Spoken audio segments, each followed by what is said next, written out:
असं वाटतं की सतत मराठी माणसावर हल्ले होतात। काल कल्याणला झालं, त्याच्या आधी मुंबईमध्ये देखील एका व्यापाऱ्याने अशाच प्रकारची भाषा केली होती।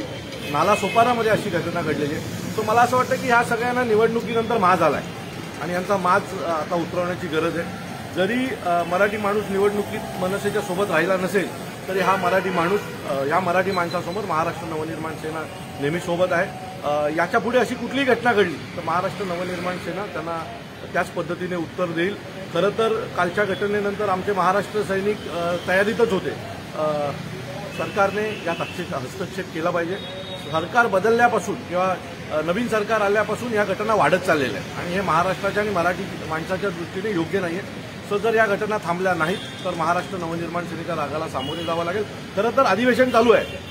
जर यात काही मराठी आमदार असतील, कारण अनेक जण भय्ये झालेले आहेत, अनेक जण परप्रांतीय झालेले आहेत, त्यात जर एखादा मराठी आमदार असेल तर त्यांनी हा विषय उचलला पाहिजे की मराठी माणसाच्या संरक्षणासाठी तुम्ही नक्की करणार काय। जर अशा प्रकारचे हल्ले आमच्यावर होत असतील तर मग आम्ही एखादी गोष्ट कायदा हातात घेतला तर चुकतं काय आमचं।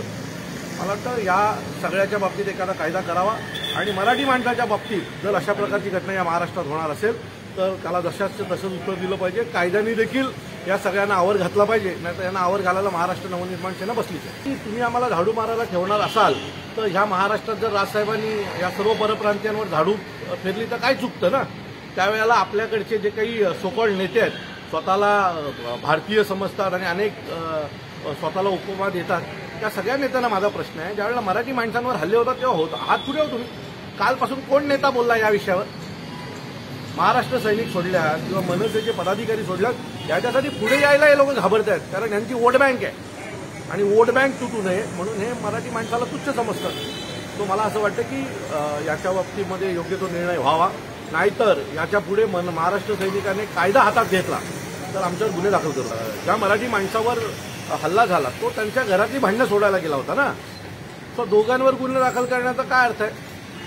तो या सगळ्या प्रकरणाची चौकशी व्हावी आणि मराठी माणसं, त्यातही मराठी माणसावर गुन्हा दाखल होणार असेल तर मग मराठी माणसाचं सरकार आहे का आणि महाराष्ट्र मराठी माणसाचा आहे का, असाच प्रश्न आमच्या समोर येईल। खरं तर संजय राऊताला लाज वाटली पाहिजे, तो काँग्रेससोबत आहे का नाही त्याच्यावर त्यांचा कुठला आमदार अजून किंवा कुठला नगरसेवक कल्याणमध्ये बोलले का नाही? आदित्य ठाकरे अधिवेशनात बोलतात, या सगळ्या विषयात परवा घडलेली घटना आहे ना। बाकीच्या गोष्टींवर आदित्य ठाकरे नाचतायत ना तिकडे। तर मला वाटतं या गोष्टीवरही आदित्य ठाकरेंनी मराठी माणूस म्हणून बोलायला पाहिजे। मराठी माणसाचा पक्ष होता ना एकेकाळी, आता तो मनसे आहे मराठी माणसाचा पक्ष। परंतु संजय राऊताला रोज सकाळी उठायचं आणि बरगळायचं, याच्या पुढे काही नाही। खरं तर संजय राऊतांनी यावं, त्या कुटुंबाला येऊन भेटावं, एवढी जाणत नाही का त्यांच्यामध्ये। या सगळ्या गोष्टीचा समाचार आम्ही घेऊ आणि संजय राऊतांनी जास्त विचार करू नये मराठी माणसाचा, त्याच्यासाठी राज ठाकरे आणि महाराष्ट्र नवनिर्माण सेना आहे। मला वाटतं आम्ही मराठी माणसाच्या पाठी खंबीर उभे आहोत। जेव्हा जेव्हा महाराष्ट्रात मराठी माणसाला गरज लागेल त्यावेळेला सर्वच महाराष्ट्र सैनिक हे रस्त्यावर तुम्हाला दिसतील आणि नजीकच्या काळात आमची भूमिका सन्माननीय राजसाहेब स्पष्ट करतील या विषयावर।